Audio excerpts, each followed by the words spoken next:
Readymade ব্লাউজের গলা যখন আমরা ছোট করি তখন একটা প্রবলেম হয়।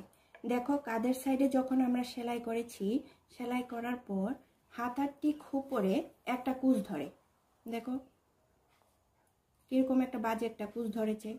ছোট্ট একটা টিপস তোমাদের বলে দেব, যাতে কুঁচটা ধরলেও আর দেখা না যায়।